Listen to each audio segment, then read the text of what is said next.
لو كان عنده أغنام وبهائم هل يتركها تخرج وتسرح بالليل ولا يدري أين تذهب؟ لا والله.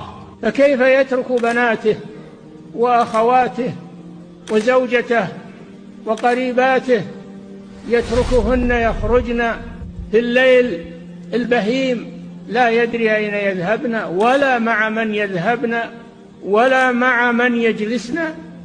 فاتقوا الله عباد الله قبل أن يحل بكم من غضب الله ما لا تطيقون.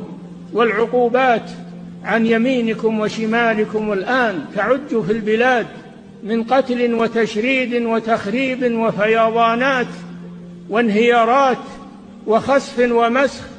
فاتقوا الله قبل أن يعمكم بعقاب من عنده ثم تدعونه فلا يستجيب لكم.